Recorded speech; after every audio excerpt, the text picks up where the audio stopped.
الحمد لله نحمده ونصلي على اما بعد فاعوذ بالله من الشيطان الرجيم بسم الله الرحمن الرحیم.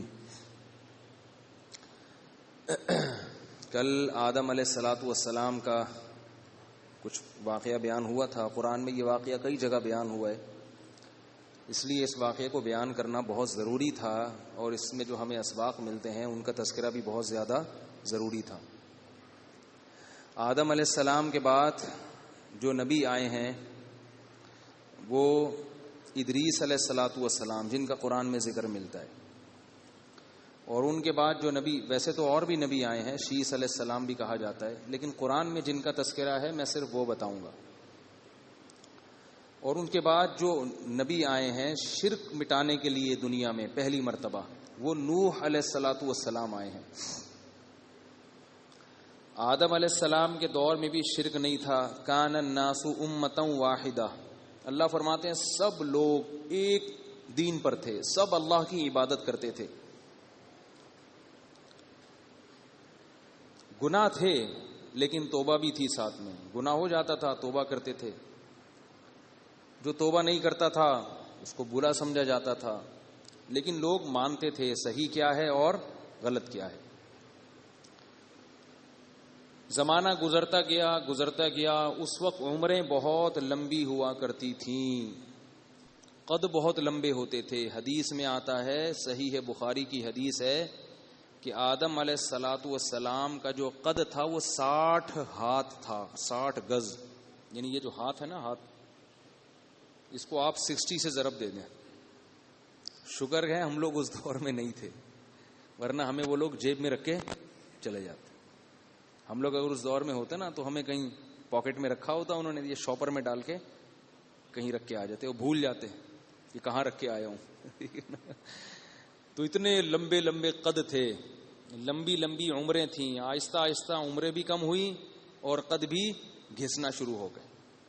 اب ہوتے ہوتے ہوتے پھر چائنیز دنیا میں آئے، ٹھیک ہے نا، انہوں نے چھوٹے قد کے ریکارڈ توڑ دیے. ناکیں بھی پتلی اندر دھسنا شروع ہوئی، چائنیز کی ناکیں بھی اندر ہوتی ہیں. خیر، تو نوح علیہ الصلاۃ والسلام کو اللہ نے دنیا میں کیوں بھیجا؟ نوح علیہ السلام کا بھی اللہ نے بڑے اہتمام سے تذکرہ کیا ہے، کیونکہ وہ بھی اللہ کی طرف سے سلیکٹڈ تھے. قرآن میں کسی کھلاڑی کا نام نہیں ہے، کسی فنکار اداکار کا تذکرہ نہیں ہے، کسی شاعر کا تذکرہ نہیں ہے. شاعروں میں دونوں طرح کے لوگ ہوتے ہیں، اچھے بھی اور برے بھی.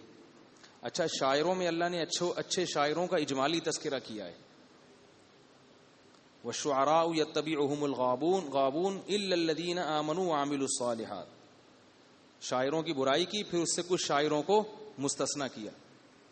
تو اس سے پتہ چلتا ہے کہ شاعری اگر اچھی ہو تو یہ بھی فضیلت کی چیز ہے،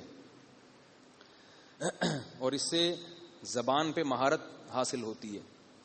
لیکن اللہ تعالیٰ نے فنکاروں کا تذکرہ نہیں کیا، گویوں کا، ڈھولکیوں کا، میراسیوں کا، ناچنے والوں کا، ڈھول ڈھمکے والوں کا قرآن میں تذکرہ نہیں کیا. ان کے بارے میں یہ نہیں کیا کہ یہ اللہ کی طرف سے سلیکٹڈ ہوتے ہیں، منتخب ہوتے ہیں.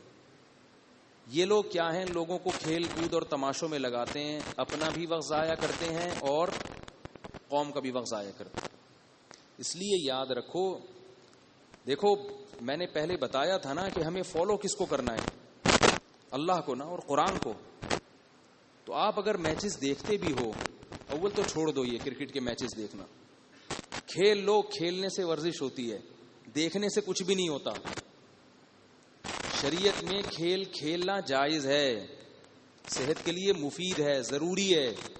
جو لوگ کھیلتے نہیں ہیں وہ ڈپریشن کے مریض بن جاتے ہیں. نبی صلی اللہ علیہ وسلم کے دور میں بھی کھیل کھیلے جاتے تھے، صحابہ کرام کھیلتے تھے. اور اگر کوئی مفید کھیل ہے جس سے آپ کا جذبہ بڑھتا ہے تو وہ دیکھنے میں بھی کوئی حرج نہیں ہے، لیکن اس کا دورانیہ بہت زیادہ نہ ہو. مفید کھیل کون سے ہوتے ہیں؟ آج کل کوئی بھی نہیں ہوتے. صحابہ کے دور میں ہوتی تھی تیر اندازی، مفید کھیل تھے، اس سے جہاد کا جوش پیدا ہوتا تھا. حبشی کھیلتے تھے تیر اندازی، اسی طرح کشتی کھیلتے تھے، وہ لڑتے تھے، اس سے بھی جو نوجوان آدمی جب یہ کھیل دیکھتا ہے نا کشتی، تو اس کے دل میں بھی بہادری پیدا ہوتی ہے، بشرطے کہ ریسلر کے کپڑے پورے ہوں. آج کل جو ریسلنگ آ رہی ہے 2-4 اسٹیکر چپکے ہوئے ہوتے ہیں اس کے، تو وہ سطر جو ہے نا مرد کو ناف سے لے کے گھٹنے تک چھپانا ضروری ہے، اس لیے اس کو ہم منع کرتے ہیں. ریسلنگ مت دیکھو، وہ بالکل ننگے پتنگے ہوتے ہیں. خود ریسلر بن جاؤ پورے کپڑے پہن کے. نبی صلی اللہ علیہ وسلم بھی کشتی لڑا کرتے تھے. آپ صلی اللہ علیہ وسلم نے ایک صحابی کو ایک پہلوان کو کشتی میں ہرایا ہے. انہوں نے کہا تھا اگر مجھے ہرا دیا نا میں ایمان لے آؤں گا. کیسے صحت مند تھے ہمارے نبی اور صحابہ. حضرت سلمہ ابن اکوع رضی اللہ تعالی عنہ گھوڑے سے تیز دوڑتے تھے. اس لیے میں بار بار کہتا ہوں نوجوانوں سے دیندار بنو اور ساتھ ساتھ اپنی فٹنس کا بھی خیال کرو. جم جایا کرو، جاگنگ کیا کرو، گھڑ سواری کیا کرو، سوئمنگ کیا کرو. جو دیندار بنتا ہے وہ بالکل پھس ہو جاتا ہے، بالکل پھس، چلا ہی نہیں جائے گا اس سے، کیونکہ نیک بہت ہے. یعنی جو نہیں چلا جا رہا نا، جس سے گھسیٹ رہے ہیں اس کو گھسیٹ رہے ہیں، اس کو سمجھتے ہیں بہت پہنچے ہوئے ہیں. کوئی دوڑ رہا ہے، بھاگ رہا ہے، وہ کہہ رہے ہیں کیسے مولوی ہے یار، یہ وزن اٹھا رہا ہے، جم میں یوں یوں یوں کر رہا ہے، ویٹ لفٹنگ کر رہا ہے. صحابہ کرام کھیل کھیلا کرتے تھے، حالانکہ ان کو کھیلنے کی ضرورت نہیں تھی. اس دور میں سارے کام اپنے ہاتھوں سے ہوتے تھے، محنت مشقت تھی، تو ان کو تو فٹنس کی ویسے بھی ضرورت نہیں تھی. لیکن پھر بھی وہ تیر اندازی بھی کھیلتے تھے، گھڑ سواری بھی سیکھتے تھے، گھڑ دوڑ کے مقابلے کرتے تھے. گھڑ دوڑ کے مقابلے صحابہ کے دور میں ہوا کرتے تھے. آج کیا مقابلے ہو رہے ہیں؟ یہ جو لڑکے آپس میں کھیل رہے ہیں کرکٹ میں ورزش نہیں ہے، ایکسرسائز بہت کم ہے. جو بیٹسمین ہوتا ہے اس کا تو تھوڑا سا ہاتھ گھوم رہا ہوتا ہے، باقی جو 11 فیلڈنگ کر رہے ہوتے ہیں نا، اس سے بہتر تھا وہ پکوڑے بیچ لیتے ہیں. ٹھیک ہے، 3-3 4-4 گھنٹے کھڑے ہوئے ہیں. تو دیکھو ایک بات یاد رکھو کہ عقل مند وہ ہے جو اپنے وقت کی حفاظت کرے. تھوڑے وقت میں کام زیادہ ہو، انویسٹمنٹ کم ہو اور پروفٹ زیادہ ہو، ان پٹ کم ہو اور آؤٹ پٹ زیادہ ہو.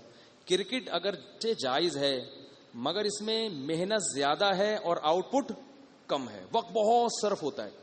فٹ بال تھوڑی دیر کھیل لوگے نا، ساری انتڑیاں ہل جائیں گی آپ کے اندر سے. 10 منٹ میں آپ کا وہ اسٹیمنا بن جائے گا جو کرکٹ 8 گھنٹے 10 گھنٹے میں آپ کا اسٹیمنا نہیں بنائے گا. تو ایسی فضول چیز کو کیوں نہیں چھوڑ دینا چاہیے بھائی، کیوں نہیں چھوڑ دینا چاہیے؟ دیکھو دنیا کی جو زیادہ ترقی یافتہ قومیں ہیں وہ کرکٹ نہیں کھیلتی. امریکہ کی کرکٹ ٹیم نہیں ہے، جاپان کی کرکٹ ٹیم نہیں ہے، اسرائیل کی کرکٹ ٹیم نہیں ہے. انہوں نے ریسرچ کی ہے اس پہ، انہوں نے کہا یہ کیا بدماشی ہے، 8-8 9-9 گھنٹے بیٹھے ہوئے ہیں، اور تماشائیوں کا کتنا نقصان ہوتا ہے. اللہ نے ہمیں کھیل تماشوں کے لیے پیدا نہیں کیا. کھیل ہمارے جسم کی ریکوائرمنٹ ہے تو اتنا ہی ہونا چاہیے جتنے ہماری جسم کو ضرورت ہے. کھلاڑی بن جانا یہ شریعت میں پسندیدہ نہیں ہے.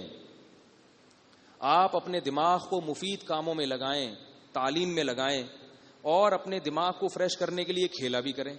لیکن آپ کھیل اس لیے رہے ہیں کہ میں کھلاڑی بن جاؤں، یہ غلط ہے. کھلاڑی بننا کوئی مقصود نہیں ہے. صحابہ کرام جو کھیلتے تھے اس لیے نہیں کھیلتے تھے کہ کھلاڑی بن جائیں، تبھی صحابہ کھلاڑی کی فیلڈ میں مشہور نہیں ہوئی.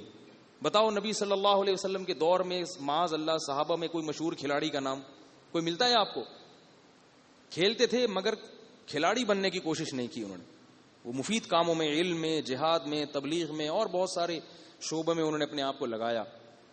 تو اس لیے یہ بات خوب اچھی طرح سمجھ لیں، آج سے کرکٹ سے بولو بھائی کر لو یار توبہ. وقت بچاؤ اللہ کے بندو، بہت وقت ضائع ہوتا ہے. میں حیران ہوتا ہوں لوگ کیسے 4-4 6-6 گھنٹے ٹی وی کے سامنے بیٹھتے ہیں. ہم تو کوشش کرتے ہیں ہمیں کوئی فارغ وقت ملے کسی طریقے سے تاکہ سانس لیں بیٹھ کے آرام سے. اتنا مزہ آتا ہے جب فارغ ہوتا ہوں نا، کسی دن سانس لے رہا ہوتا ہوں، بھئی کوئی ٹینشن نہیں ہے، سانس لو بس خالی. لوگ وقت برباد کر رہے ہیں، ضائع کر رہے ہیں. قیمتی بناؤ اس کو، بڑھاپے میں یہ کام آئے گا پھر. اور ابھی جوانی کو ان چیزوں میں برباد کر دیا، ایک تو بڑھاپا جلدی آئے گا. کرکٹ دیکھنے والے کی کمر ویسے ہی کبڑی ہو جاتی ہے، مہروں میں درد شروع ہو جاتا ہے، اور بیٹھ کے ایک چیز دیکھتا رہے گا، آنکھوں پہ برا اثر پڑتا ہے. تو جتنی دیر کرکٹ میں لگائی ہے اتنی دیر جاگنگ میں لگاؤ، بلکہ اس سے کم دیر 3-4 چکر لگا لو گراؤنڈ کے. یا جم خانے جا کے کچھ تھوڑے سے وزن اٹھا لو. سب سے بہتر ایکسرسائز ہے سوئمنگ. سوئمنگ میں آگے بڑھنے کی کوشش کرو. ہمارے دوست ہیں آدھا 1 گھنٹہ تک سوئمنگ کر لیتے ہیں, سمندر کی سوئمنگ کے ماہر ہیں, اور وہ سمندر میں سوئمنگ سکھاتے بھی ہیں. تو میرا بھی پروگرام ہے عید کے بعد سمندر میں سوئمنگ سیکھنے کا. ویسے مجھے سوئمنگ آتی ہے الحمدللہ, سمندر میں بھی تیر سکتا ہوں, لیکن سمندر میں کسی ماہر سے اگر سیکھی جائے نا تو وہ بڑی خاندانی سوئمنگ ہوتی ہے. اس میں آپ 2-2, 3-3 گھنٹے سمندر میں آرام سے رہ سکتے ہو. وہ ایسے ماسٹر ہیں کہ وہ سمندر میں لیٹ جاتے ہیں الٹا, اور ایک دفعہ ان کی آنکھ لگ گئی تھی. لے بھیا, سمندر میں ایسے چت لیٹے ہیں اور ایک دفعہ ان کی آنکھ لگ گئی اور مرے نہیں. ٹھیک ہے نا. تو اس میں ٹائم لگائے نا انسان, انٹرٹینمنٹ بھی ہے, تفریح بھی ہے, اور آپ کو ڈائیور بھی بنائیں گے وہ کہ آپ چشمہ لگائیں اور سمندر کے اندر سیر کر کے آئیں. بہت ہیں, آپ نیٹ پہ سرچ کر لیں, آپ کو سکھانے والے مل جائیں گے. ان چیزوں میں وقت لگاؤ نا. کیا بیٹھا ہوا ہے 8 گھنٹے وہ چھکا مار دیا, چوکا مار دیا, اس کے بعد اگلے دن کوئی پوچھتا بھی نہیں ہے کہ کون جیتا کون ہارا. خود بنو. بہت بہترین اسٹیمنا پیدا ہوتا ہے سوئمنگ سے. اور یاد رکھو جو دماغی ورزش کرنے والا آدمی ہے نا, وہ جو جسمانی ورزش کرتا ہے وہ ذہنی طور پہ خوش رہتا ہے. اگر دماغ کو فریش رکھنا ہے نا آپ نے, سب سے بہترین چیز اس کی کیا ہے؟ ایکسرسائز. تبھی جو لوگ ایکسرسائز کرتے ہیں ایسی ٹائٹ نیند آتی ہے ان کو, سکون ہوتا ہے ان کی طبیعت.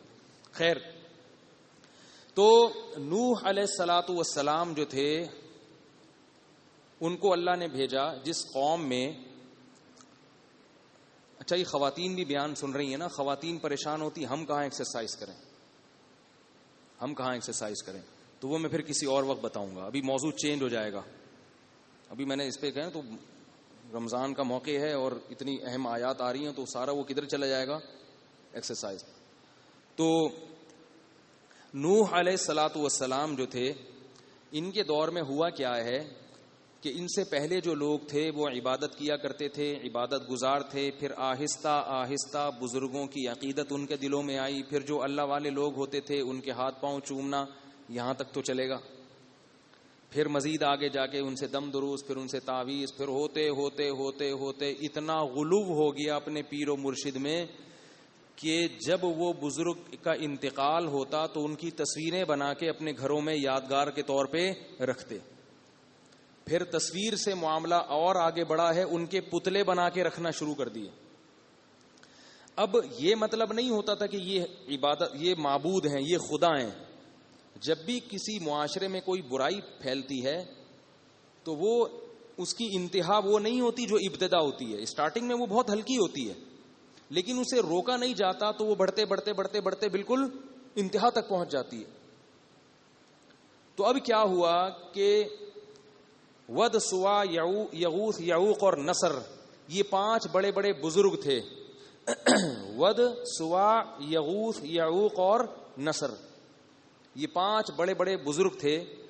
جب ان کا انتقال ہوا تو ان کی عقیدت میں لوگوں نے ان بزرگوں کی پہلے تصویریں بنائیں یادگار کے طور پہ, جیسے پرنس آغا خان کی تصویر لگی ہوتی ہے, یا دودھ والوں کی بات, دودھ والے یہاں بیٹھے ہوئے وہ ناراض نہ ہو. بعض دودھ والے جو ان کے علاوہ ہیں, یہ جو میرا بیان سن رہے ہیں, ان کی دکانوں میں اپنے پیر و مرشد کی تصویریں لگی ہوئی ہوتی ہیں, دیکھا ہوگا نا آپ نے, اور لکھا ہوتا ہے یہ سب تمہارا کرم ہے آقا کے بعد اب تک بنی ہوئی ہے, یہ اس بابے کی وجہ سے یہ دکان چل رہی ہے. تو یہ وہ عقیدت میں غلو ہے, اس لیے شریعت نے تصویر سازی کو حرام قرار دے دیا. میری بھی لوگ سیلفیاں لے رہے ہیں اور پتہ نہیں وہ پروفائل پہ تصویریں لگاتے ہیں, میں سختی سے منع کرتا ہوں ان کو. میری جتنی سیلفیاں اڑا دیں وہ ساری. میں نے 1-2 رکھی ہوئی تھی سنبھال کے, اس میں حکمت تھی, وہ میں پھر اپنے خاص دوستوں کو بتایا. وہ 1-2 تصویریں گوگل پہ میرے پیج پہ موجود ہیں, وہ ایک مصلحت ہے, وہ پھر ابھی وجہ ہے, اس کی کوئی ریزن ہے. وہ ڈیجیٹل تصویر ہے نا, تو اس میں ویسے ہی علماء کا اختلاف ہے, اس میں گنجائش ہے. لیکن یہ جو میری تصویریں آ رہی ہیں نا, یوں کھڑے ہوئے ہیں, یوں سیلفیاں بنا رہی ہیں. ابھی میں نے سفر ہو رہے تھے تو ایئرپورٹ پہ 1-2 دوستوں نے زبردستی وہ بہت اصرار کر کے لے لی, بعد میں مجھے اس پہ بڑی ندامت ہوئی. یہ ویسے بھی علماء کے وقار کے خلاف ہے. ایک مولوی صاحب کو میں نے فیس بک پہ دیکھا, چشمہ پہن کے سمندر پہ کھڑے ہوئے ہیں, یہ پوز بنا ہوا ہے تصویر, پھر یوں والے یہ ادھر بولا, ادھر اس سائڈ سے تصویر. میں نے کو بلایا, میں نے کہا آپ کیا چھچوری حرکتیں کر رہے ہو یار, علماء کی پہچان اس میں تھوڑی ہوتی ہے مختلف اسٹائلوں میں. تو یہ تو بہت ہی بری حرکت ہے کہ اپنی تصویریں. اب آپ دیکھو جو لوگ مسجد نبوی میں اعتکاف میں بیٹھے ہیں نا، ان کی سیلفیاں دیکھنا اب کیسی آئیں گی. مسجد حرام میں یہاں سے بہت سے لوگ جائیں گے، اعتکاف میں بیٹھیں گے. مسجد نبوی میں بھی اعتکاف میں بیٹھیں گے. وہاں سے کیا کریں گے؟ اپنی سیلفیاں لے کے فیس بک پہ ڈالیں گے. عبادت کی روح ختم ہو رہی ہے. عمرہ کرنے جاتے ہیں، بیت اللہ کے سامنے سیلفی، پھر اس اسٹائل میں سیلفی، پھر طواف میں سیلفی، پھر دعا مانگ.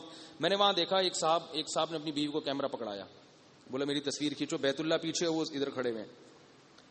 کیمرہ پکڑا کے رہا، 1 منٹ بھی سب دعا مانگنے شروع کی. انہوں نے ٹوپی پہنی، سب سیٹ ویٹ کیا، دعا ایسے یوں کر کے نا آنکھیں بنا کے دعا. اس نے تصویر کھینچی.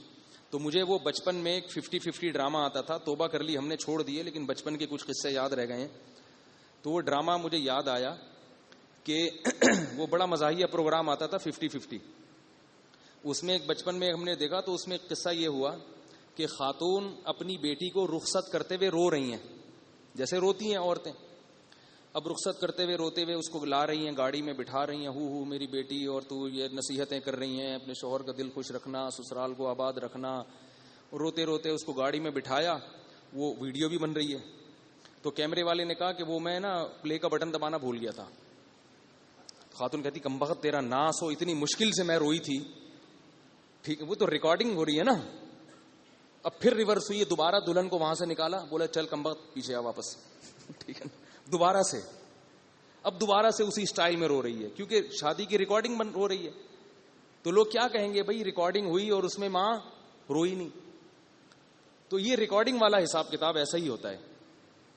تو وہ بھی جو ہے نا وہاں عمرہ کرتے ہوئے بیت اللہ کے سامنے اپنی سیلفیاں. چھوڑ دو بھائی، قبر میں جاؤ گے یہ ساری چیزیں ختم ہو جائیں گی. یہ ڈیجیٹل جو کیمرہ ہے اس کا ضرورت ہی کا استعمال ہونا چاہیے. چھوٹے بچوں کی بنا لینا کہ بچوں کی یادگار ہوتی ہے، چھوٹے چھوٹے بچے، اس کی بھی کچھ گنجائش معلوم ہوتی ہے. بچوں میں اتنی شو بازی نہیں ہوتی، لیکن بڑے آدمی کا اپنی ایسے مختلف پوز سے اور مختلف اسٹائلوں میں تصویریں بنانا، یہ چیزیں فنکاروں پہ، اداکاروں پہ سوٹ کرتی ہیں. پڑھے لکھے لوگوں پہ یہ چیزیں سوٹ نہیں کرتی. بات آ رہی ہے سمجھ میں؟ اچھا خیر، میری اگر کوئی 2-4 تصویریں دیکھیں تو وہ میں نے توبہ کر لی ہے اس سے. وہ بعض لوگوں نے بہت اصرار کر کے نا، وہ جلدی ہوتی ہے تو آدمی کہتا ہے چل بھائی جان چھوڑا یار. لیکن اب میں نے پکا عزم کیا، اب نہیں بنانے دوں گا کسی کو میں.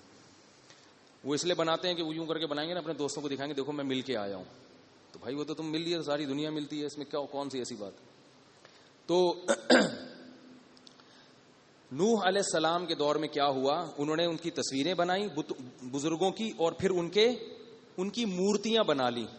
یہاں سے بت پرستی کا آغاز ہوا تھا. یہ اسلامی یعنی اس کائنات میں یا اس زمین پہ پہلی دفعہ بت پرستی کی ابتدا ہو رہی تھی.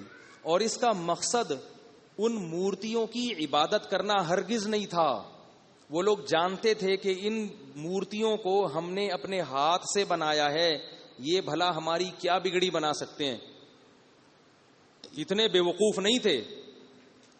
لیکن انہوں نے یہ کام اس لیے کیا، انہوں نے کہا کہ یہ بزرگ اللہ کے نیک اور پرہیزگار بندے تھے، تو ہم جب ان کی مورتیاں بنائیں گے تو ہم ان سے مانگیں گے تاکہ اللہ خوش ہو جائے کہ میرے بندوں کو تم پروٹوکول دے رہے ہو.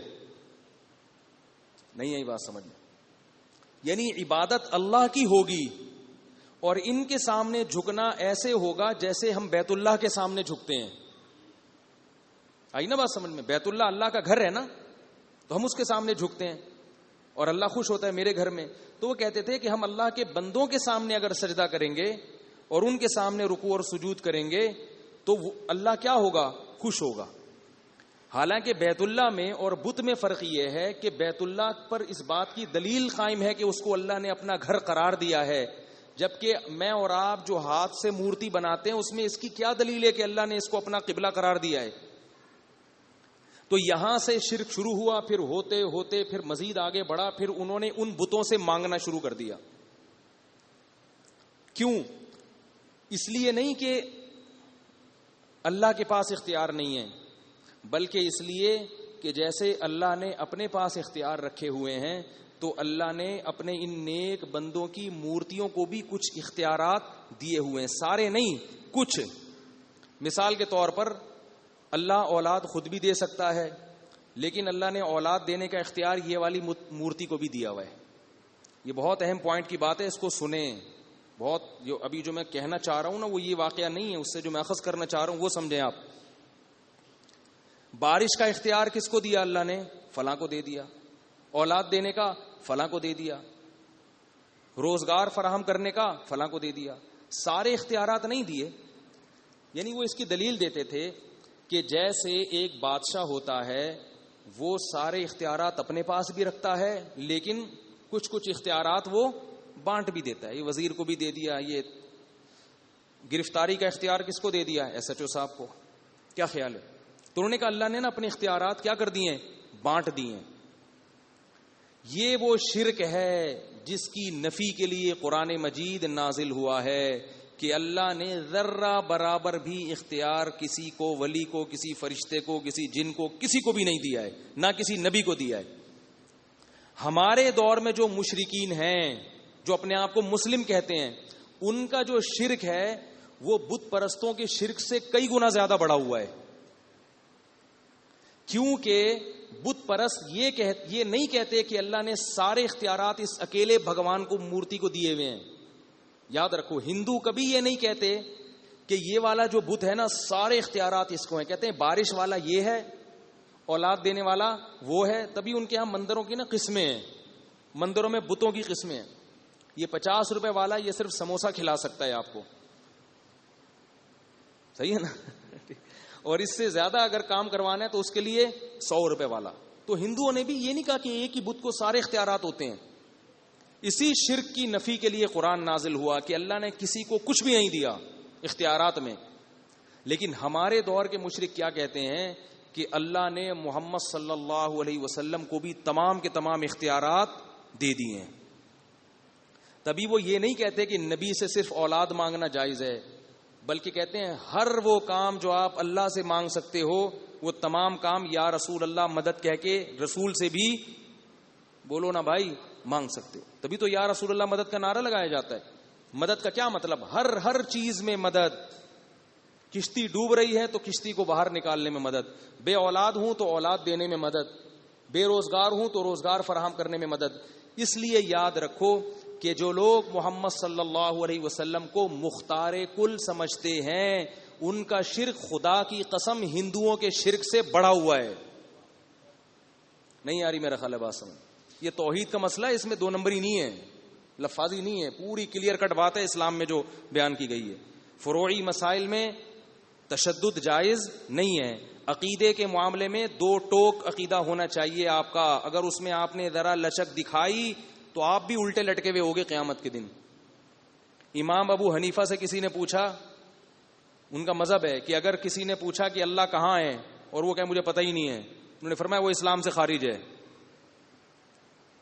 اور اگر یہاں تک منقول ہے کہ اگر کسی نے نبوت کا دعویٰ کیا اور ایک آدمی اس جس نے نبوت کا دعویٰ کیا اس سے تحقیق کے لیے جا رہا ہے کہ یہ سچا ہے یا جھوٹا، تو یہ تحقیق کرنے والا بھی اسلام سے خارج ہو جائے گا. اس لیے کہ اس کو محمد صلی اللہ علیہ وسلم کے آخری نبی ہونے میں شک کیوں پیدا ہوا. نہیں آ رہی یار چھوڑ. اچھا یہ میرا تقیہ کلام ہے، بہت سے لوگ اس سے، میں خود بھی پریشان ہوں. میں اپنا کبھی بیان سنتا ہوں کہ تو بھائی آ تو رہی ہے، کیوں بار بار ایک بات کہہ رہے ہو؟ کیونکہ میں بھی ایسے سن رہا ہوتا ہوں نا جیسے مجھے کوئی سمجھا رہا ہے. تو جب پوچھتا ہوں نا میں آ رہی ہے تو کہتا ہوں بھائی آ رہی ہے یار آگے چلو. تو یہ میں نکالنا چاہ رہا ہوں لیکن اب آہستہ آہستہ نکلے گا. بڑے بزرگ بھی بیٹھے ہوئے ہوتے ہیں، کہتے ہیں یار ہمیں آپ کیا سمجھتے ہو گے، اب ہم سمجھ میں نہیں آ رہی. تو اس لیے یاد رکھو یہ بڑا خطرناک شرک ہے، خطرناک شرک ہے. نبی کو مشکل کشا سمجھنا، حاجت روا سمجھنا، یا کسی قبر پہ جا کے یہ سمجھنا کہ یہ بابا میری بگڑی بنا دے گا، انسان اس سے اسلام سے خارج ہو جاتا ہے. اور اللہ نے قرآن میں جگہ جگہ فرما دیا ہے کہ مشرک کی پر جنت میں نے حرام کر دی ہے. اگر مشرک کے لیے اللہ کے دل میں کوئی نرمی کا گوشہ ہوتا تو اللہ سب سے پہلے محمد صلی اللہ علیہ وسلم کے چچا ابو طالب کو جنت میں بھیجتے، اور ابراہیم علیہ السلام کے والد آزر کو اللہ جنت میں بھیجتے. اللہ نے کہہ دیا کہ اے ابراہیم تمہارے باپ کے لیے تمہیں دعا کرنے کی اجازت نہیں ہے. ابراہیم علیہ السلام نے اپنے والد کے لیے استغفار کیا تھا اللہ سے. اللہ نے کہا پابندی لگا دی، نہ یہ مجھے مانتا ہی نہیں ہے، میرے ساتھ کسی اور کو شریک. یہ نہیں ہوتا کہ اللہ کی نفی کر رہے ہیں، نہ اللہ کو بھی مانتے ہیں لیکن ساتھ ساتھ دوسروں کو بھی. تو اللہ کہتے ہیں یہ مجھے قبول نہیں ہے. یہ بڑا غیرت کا معاملہ ہے اللہ کی. یہ بالکل ایسے ہے جیسے کوئی عورت اپنے شوہر کو کہے کہ میں آپ سے بھی محبت کروں گی جیسے شوہر سے کی جاتی ہے, اور وہ جو کلیم بھائی ہے نا, یہ وسیم بھائی محلے میں, وہ بھی مجھے ایسے ہی لگتے ہیں جیسے میرے شوہر ہوں. تو غیرت مند آدمی کیا کہے گا؟ طلاق دے کے بولے گا جب اسی سے شادی کر لے بھائی تو جا کے. کیا خیال ہے؟ یہ مسئلہ غیرت کا ہے. اس میں اللہ تعالیٰ نے مغفرت کا آپشن نہیں رکھا. اس میں اللہ تعالیٰ نے یہ بتایا کہ یہ میری غیرت کا معاملہ ہے. اور قرآن میں آتا ہے کہ جب یہ لوگ جہنم کی آگ میں جلیں گے تو اللہ کہیں گے کہ جیسے تم مدد کے لیے دنیا میں دوسروں کو پکارا کرتے تھے تو آج اس آگ سے بچنے کے لیے بھی انہی کو پکارو. آج بھی یہاں یا رسول اللہ مدد کا ہو, یا غوث آدم مدد کا ہو, یا بتوں کے سامنے بت بھی انہی کے ساتھ پھینک دیے جائیں گے اس آگ میں, ان کو بھی ایندھن بنا کے جلایا جائے. توحید کا معاملہ بڑا حساس ہے, یاد رکھو, بڑا حساس. ہاں یہ ضرور ہے کہ بہت سے توحید پرست بزرگ ہوتے ہیں ہمارے اکابر میں سے, ان کی تحریروں میں کچھ ایسا کلام ہے جس میں ان کی نیت شرک کی نہیں تھی, لیکن الفاظ میں احتیاط سے کام نہیں لیا گیا, لہذا لوگ ان پہ کفر کے فتوے لگا دیتے ہیں. تو اس طرح سے کسی پہ کفر کا فتویٰ نہ لگاؤ. اس لیے ایک نیا موضوع ہے, اس پر میں پہلے کئی دفعہ بیان کر چکا ہوں, اگر میں اس پر آیا نا تو بہت لمبی بات ہو جائے گی. تو اس لیے ہم لوگ کسی کو کافر قرار دینے میں بہت احتیاط سے کام لیتے ہیں. یہ علماء کا نظریہ ہے. اب مثال کے طور پر ایک آدمی کسی کو کہتا ہے یہ مشکل کشا ہے. اب یہ لفظ تو شرکی ہے, مشکل کشا تو صرف کون ہے؟ اللہ. لیکن ہم اس سے پوچھتے ہیں کہ مشکل کشا کا مطلب کیا تھا؟ وہ کہتے ہیں میرا مطلب یہ ہے کہ جب بھی مجھے کوئی پیسوں کی ضرورت پڑتی ہے مجھے پیسے لا کے دے دیتا ہے. میری بائک پنچر ہوتی ہے تو میری بائک میں پنچر لگوا کے آ جاتا ہے. تو یہ میری مشکلوں کیا کر رہا ہے؟ دور کر رہا ہے. تو یہ تو پھر شرک نہ ہوا نا. تو بعض دفعہ ہمارے اکابر نے اہل اللہ کو اس معنی میں مشکل کشا کہا ہے, حقیقی معنی میں مشکل کشا نہیں کہا. لہذا بعض لوگ کیا کرتے ہیں, ہمارے اکابر کی کتابوں سے ایسے مبہم الفاظ نکال کے ان پہ کفر کے فتوے لگاتے رہتے ہیں, جبکہ ان کی پوری زندگیاں توحید کی اشاعت میں اور توحید کی پرچار میں گزر گئیں. تو اس لیے اس میں اعتدال سے کام لینا ضروری ہے. یہ نہیں ہے کہ ایک صاحب نے مجھے کہا, یہ چھوٹا سا قصہ سنا کے میں آگے جاتا ہوں تاکہ شرک کا اصل مفہوم سمجھ میں آئے. اچھا یہ بھی یاد رکھو, یہ جو مشرک لوگ ہیں یہ پتہ ہے کیا کہتے ہیں؟ کہتے ہیں جب رسول سے مدد مانگنا شرک ہے تو پولیس سے مدد مانگنا شرک کیوں نہیں ہے؟ بات آ رہی ہے سمجھ میں؟ کہہ رہے ہیں جب تم ہیلپ لائن پہ فون کرتے ہو, ہیلپ کا مطلب تو مدد ہے نا, پولیس سے مدد مانگتے ہو, بیمار ہو جاتے ہو تو ڈاکٹر سے مدد مانگتے ہو, تو اگر ہم نے رسول سے مدد مانگ لی اس کو تم شرک کہتے ہو. تو یاد رکھو دونوں قسم کی مدد میں فرق ہے. سنیں خوب اچھی طرح سے. تو ہم قرآن پڑھ رہے ہیں نا, تو توحید تو سمجھ میں آئے. سب سے پہلے توحید ہے کیا؟ ایک مدد وہ ہوتی ہے جو ما فوق الاسباب ہوتی ہے, جس کی کوئی سائنٹیفک لاجک نہیں ہوتی. اور ایک مدد وہ ہوتی ہے کہ آپ جس سے مدد مانگ رہے ہیں آپ کو پتا ہے وہ اسباب اختیار کرے گا, وہ جو میرا کام کرے گا اس کی کوئی لاجک ہوگی. آئی بات سمجھ میں؟ اس کی مثال ایسے ہے, میں آپ سے مدد مانگتا ہوں کہ یار بھائی ایسا ہے کہ مجھے پیاس لگ رہی ہے, مجھے پانی پلاؤ, میری مدد کرو. تو قحط تو نہیں پڑا ہوا, پانی موجود ہے, کولر ہے, سب کچھ ہے. آپ اٹھیں گے, ٹانگیں استعمال کریں گے, جائیں گے, نل کا کھولیں گے, گریویٹی کی وجہ سے پانی نیچے کی طرف آئے گا, نیچے گلاس رکھ دیں گے آپ تاکہ وہ ضائع نہ ہو, بھرے گا, پھر آپ لائیں گے, میرے ہاتھ میں پکڑائیں گے. تو یہ سارے کام ایسے ہیں جن کی کوئی لاجک ہے. آپ اٹھیں ہیں اس لیے کہ اس کی لاجک ہے, آپ کے اندر توانائی ہے, تبھی تو اٹھیں. کیا خیال ہے؟ لیکن یہی معاملہ ایسے ہو گیا کہ صحرا میں ہے اور پانی کا نام و نشان ختم. نہیں آ رہی بات سمجھ میں؟ کوئی کولر نہیں ہے, کوئی دور دور تک پانی کا نام و نشان نہیں, کوئی کنواں نہیں ہے, اور اگر آپ نے کنواں کھودنا ریگستان میں شروع کیا تو آپ کو پتا ہے کہ میں مر جاؤں گا پیاس سے, مزید کوئی نام و نشان نہیں ہے. اب آپ آ کے اپنے دوست سے کہتے ہیں کہ یار میں تم سے مدد مانگتا ہوں کہ تم مجھے پانی پلاؤ. اب اس کے دو مطلب ہوں گے. ایک مطلب تو یہ کہ تم نے کہیں چھپا کے رکھا ہوا ہے بیٹا, یا تمہارے پاس موبائل فون ہے, تم فون کر کے منگواؤ. اگر یہ مطلب ہے پھر تو ٹھیک ہے, چھپایا پانی ہے تو پلا دو.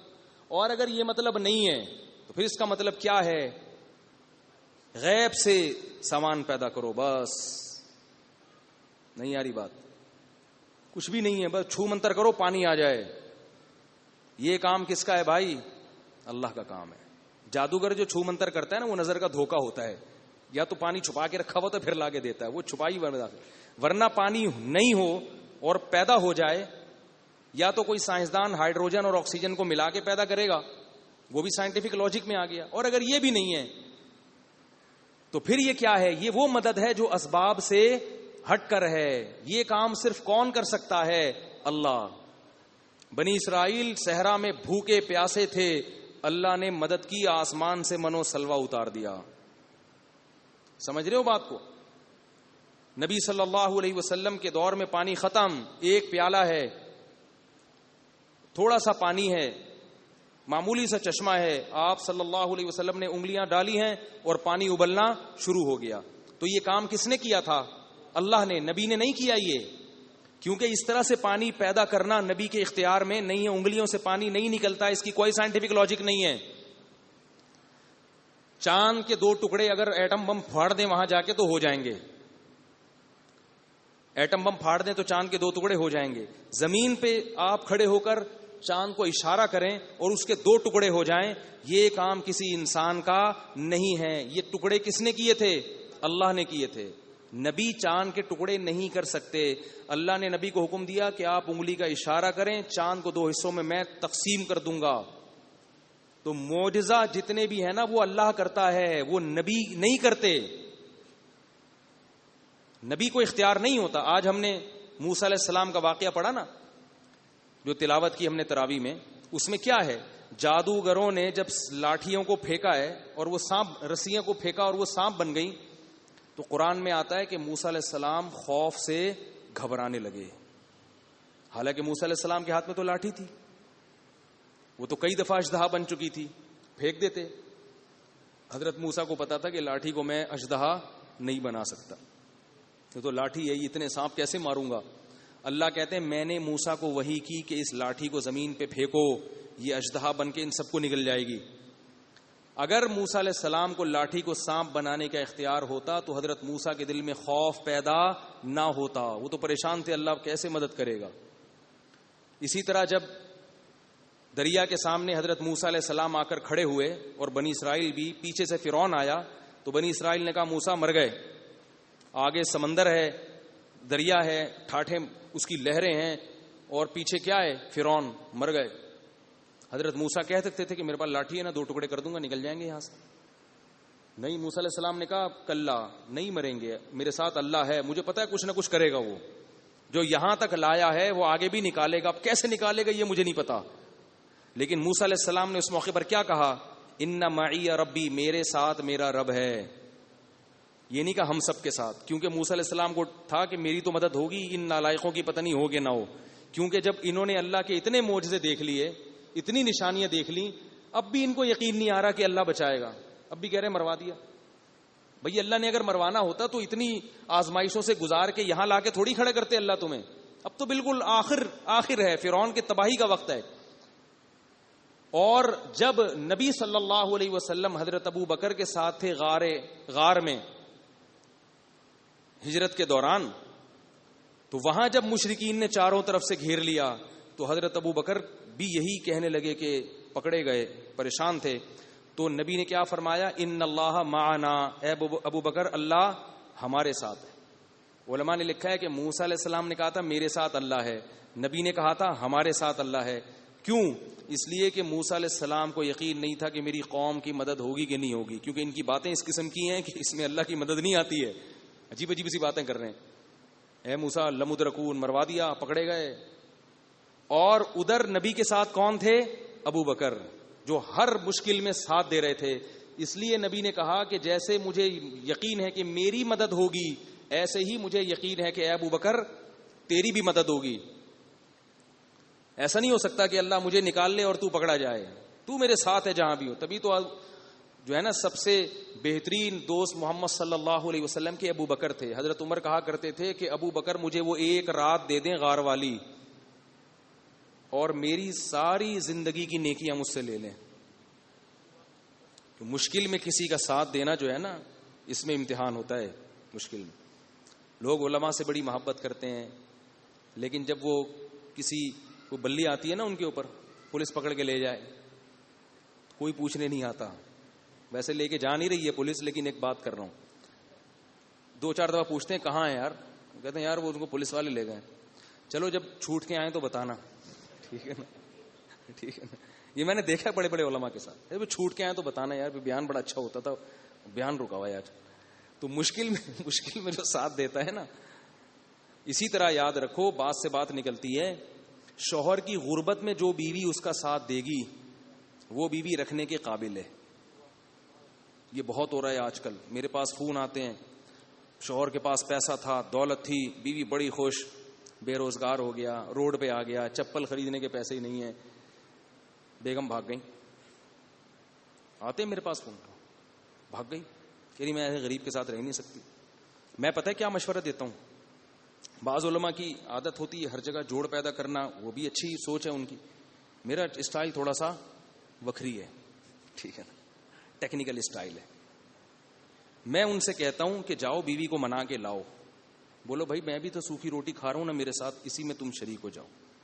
یا تو میں مرغے کھا رہا ہوتا جا کے، میں باہر نہیں کھاؤں گا، میں تمہارے ساتھ میں بھی بھوکا ہوں. اس کو کئی دفعہ کوشش کرو، مناؤ مناؤ مناؤ مناؤ، حتی الامکان مناؤ. اگر وہ تمہاری اسی غربت میں واپس آ جاتی ہے تو ٹھیک ہے، لیکن اگر تمہارے پاس دوبارہ پیسہ آ گیا اور پھر اس نے کہا مجھے بلا لو، میں ان سے کہتا ہوں پھر اس کو واپس مت لے کر آؤ. یہ رکھنے کے قابل نہیں ہے. اسٹائل ہے بھائی ہمارا، کسی کو اختلاف ہو سکتا ہے، یہ رکھنے کے قابل نہیں. حضرت ابراہیم علیہ السلام جب گئے تھے نا اسماعیل علیہ السلام سے ملنے، تو اسماعیل علیہ السلام گھر پہ نہیں تھے. ان کی بیوی سے پوچھا کہ تمہارا شوہر کیسا ہے؟ اس نے کہا کھلاتا نہیں ہے، پلاتا نہیں ہے، غریب ہے، یہ وہ فلانا. وہ بیچارے غریب تھے اسماعیل علیہ السلام، ٹھیک ہے نا، وہ تو جنگل میں شکار کرتے تھے اور تو تھا ہی نہیں کچھ. تو ابراہیم علیہ السلام نے کہا کہ جب اسماعیل واپس آئے نا تو اس سے کہنا کہ تمہارے ابا تمہیں کہہ کر گئے تھے کہ گھر کا کواڑ تبدیل کر لو. تو جب وہ واپس آئے تو ان کی بیوی نے کہا کہ وہ کہہ کر گئے تھے کہ کواڑ تبدیل کر لو. انہوں نے کہا ان کا مطلب یہ تھا کہ میں تمہیں فارغ کر دوں، کیونکہ اسماعیل علیہ السلام میں عیب نہیں ہو سکتا. اب آپ لوگ ایسا نہ کریں کہ فارغ کرنا شروع کر دیں جا کے، کیونکہ وہ اسماعیل علیہ السلام تھے، آپ اسماعیل علیہ السلام نہیں ہیں. اگر آپ کی بیوی میں 10 خامیاں تو آپ میں 20 خامیاں ہوں گی. وہی بات ہے نا کہ ایک دفعہ امام احمد ابن حنبل کے پاس ایک شخص آیا، اس نے کہا کہ میرے ابا کہہ رہے ہیں کہ میں اپنی بیوی کو طلاق دے دوں. تو انہوں نے کہا نہیں دو ابا کے کہنے پہ. انہوں نے کہا حضرت عمر نے اپنے بیٹے کو کہا تھا کہ بیوی کو طلاق دے دو، تو نبی نے کہا تھا کہ باپ کی بات مانو. نبی نے عبداللہ بن عمر سے کہا تھا کہ حضرت عمر کی بات مانو، اپنے باپ کی بات مانو. تو پتہ یہ چلا کہ ابا اگر کہیں بہو کو طلاق کا تو باپ کی ماننی چاہیے. تو حضرت امام احمد بن حنبل نے جواب دیا حل ابو کا مثل عمر، کیا تمہارے ابا بھی عمر جیسے ہیں؟ کیا کریں یار، مطلب یہ کہ وہ ابن عمر کے ابا تھے نا عمر، وہ بہو کو طلاق دینے کا کہہ رہے تھے تو وہ ان کے ابا کو کہا ہے. عبداللہ بن عمر کے ابا کو نبی نے کہا ہے، تمہارے ابا کے بارے میں نہیں کہا. تمہارے ابا اگر عمر جیسے ہیں پھر تو ٹھیک ہے، کیونکہ حضرت عمر اگر حکم دے رہے ہیں بیٹے کو تو اس کی کوئی معقول وجہ ہوگی، وہ خام خامے نہیں دے رہے ہوتے. آج کل جو بھی ابا کہہ رہے ہیں بہو کو طلاق دے دو تو بعض دفعہ معقول وجہ ہوتی ہے، بعض دفعہ کوئی وجہ نہیں ہوتی، بہو کو ویسے ہی اچھی نہیں لگ رہی ہوتی بہو، اور پھر وہ کسی کی بیٹی کا خیال بھی نہیں کر رہے ہوتے کہ اس کی بیچاری کی کیا تباہی ہو جائے گی، اس کی حالت کیا ہو جائے گی. اس لیے طلاق جب بھی دینی ہو تو پہلے کسی سے مشورہ کرو، گھنٹوں گھنٹوں سوچو. نکاح کرتے ہوئے تو 6 مہینے استخارے نکالتے ہیں، طلاق میں کوئی نہیں استخارہ کرتا. اور کسی سے پوچھو، وہ آپ کو گائیڈ کرے گا کہ یہ دینے کی ہے یا نہیں ہے، دینی ہے تو کس طرح دینی ہے. خیر، تو یاد رکھو یہ جو شرک ہے نا، اسباب سے ہٹ کے کسی کو پکارنا، یہ کیا ہے؟ اصل میں شرک ہے. یہ کام صرف اور صرف کون کرتا ہے؟ اللہ. تو اب آپ سمندر کی موجوں میں پھنس گئے. ایک مثال دے کے میں تاکہ اور پختہ ہو جائیے. سمندر کی موجوں میں پھنس گئے آپ. میرا ایک کلپ ہے کہ یا رسول اللہ مدد کہنے والوں سے ایک سوال، یہی نام ہے نا عثمان بھائی، 15 منٹ کا ہے، وہ آپ ضرور سنیں یوٹیوب پہ. اس سے آپ کو پورا توحید کا ایک خلاصہ ذہن میں آ جائے گا انشاءاللہ. کیونکہ ابھی میرے اس بیان پر نا جو لوگ شرک کرنے والے ہیں ان کے دیکھنا کمنٹس الٹے سیدھے آنا شروع ہو جائیں گے, ابے یہ تو یہ مانتے نہیں, ابے یہ تو گستاخ ہیں, ابے یہ تو ہے. اور اس پہ بہت سارے سوالات ہیں میرے اس دعوے پر, اب میں ان کے سب کے جوابات دوں گا تو بات لمبی ہو جائے گی. تو ایک میں نے کلپ تیار کیا تھا, بیان کیا تھا, اس میں سے کسی نے شارٹ کلپ نکالا ہے بڑا اچھا کہ یا رسول اللہ مدد کہنے والوں سے ایک سوال, یا دنیا کے مشرکین سے ایک سوال. اس ٹائپ کا کلپ ہے, وہ پورا سن لیں تو آپ کو پوری بات انشاءاللہ سمجھ میں آ جائے گی. خیر, تو اب آپ سمندر کی موجوں میں پھنس گئے, سمندر کی موجوں میں, تو آپ مدد مانگ رہے ہیں گورنمنٹ سے, پولیس سے فون کر کے, یہ شرک میں داخل نہیں ہے. آئی بات آسان. یا آپ سمندر پہ کھڑے ہو کر زور زور سے چیخ رہے ہیں تاکہ کسی طرح سے کنارے پر آپ کی آواز پہنچ جائے, یہ بھی شرک میں داخل نہیں ہے. لیکن جب آپ بالکل مایوس ہو گئے, بھائی موبائل کی بیٹری ختم ہو گئی ہے, اتنی دور ہوں کہ ساحل پر بھی آواز نہیں پہنچ سکتی, اور کوئی نہیں ہے ابھی آواز سننے والا, اور میری کشتی ہچکولے کھا رہی ہے, اور تھوڑی دیر میں میں اس طغیانی میں ڈوب جاؤں گا. اب جو آپ کی مدد کرے گا یہ وہ شخص ہوگا جو کچھ کرنے کے لیے کسی چیز کا محتاج نہیں ہے. اور وہ کون ہے؟ اللہ, جس کے ارادے کا نام کیا ہے؟ ہو جانا. اس نے بغیر باپ کے حضرت مریم کو کیا, بغیر شوہر کے حضرت مریم کو کیا دے دیا؟ بیٹا دے دیا. عیسائی کہتے ہیں نا کہ بغیر باپ کے کیسے, تو اللہ تعالیٰ کے معاذ اللہ بیٹے ہیں. تو اللہ نے کہا کہ آدم اور حوا کو تو بغیر باپ اور ماں کے پیدا کیا میں نے, نہ باپ تھا نہ ماں تھا, تو بغیر باپ کے نہیں پیدا کر سکتا میں. تو اللہ وہ ذات ہے جو کچھ کرنے کے لیے اسباب کا محتاج نہیں. وہ چاہتا ہے ہو جا تو بس ہو گیا. جیسے اس نے کائنات کو بنایا, کچھ بھی نہیں تھا, اس نے کہا ہو جا تو ہو گئی. تو یہاں جب آپ اگر سمندر کی موجوں میں نبی کو پکاریں گے مدد کے لیے تو کافر ہو جائیں گے. یہ مطلب ہے یا رسول اللہ مدد, ٹھیک ہے نا, یہ والا شرک. سمجھ میں آ رہی ہے بات؟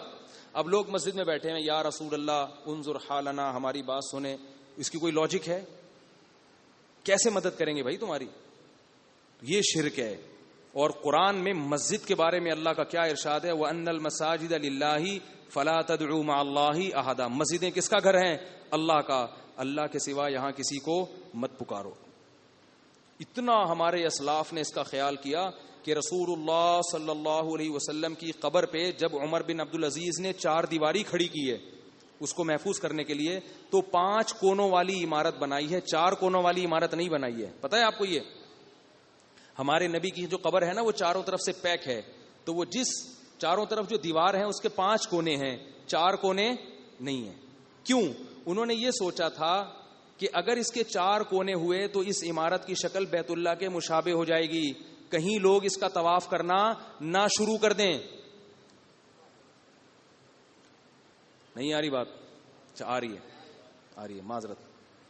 تو لوگ اس کا طواف کرنا نہ شروع کر دیں, اس لیے اس کا اہتمام کیا بھئی عبادت نہ شروع ہو جائے.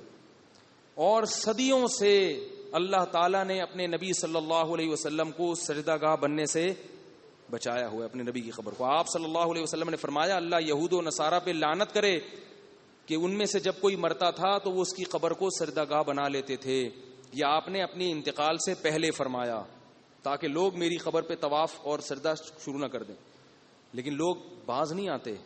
تو سعودی حکومت کا ڈنڈا ہے تو کچھ قابو میں ہے, ورنہ وہاں جا کے بھی لوگ قبر کی طرف رخ کر کے ہاتھ اٹھا کے دعا مانگنا شروع کر دیتے ہیں. وہ منع کرتے ہیں بھائی وہاں تو ہاتھ اٹھا کے دعا مانگنا اس لیے بھی ناجائز ہے کہ یہ وہم بھی نہیں ہونا چاہیے کہ آپ نبی سے مانگ رہے ہیں. اس لیے وہاں علماء کہتے ہیں کہ اگر دعا مانگنی ہے تو قبر کی طرف پشت کر کے بیت اللہ کی طرف رخ کرو. صحابہ کی یہی سنت ہے.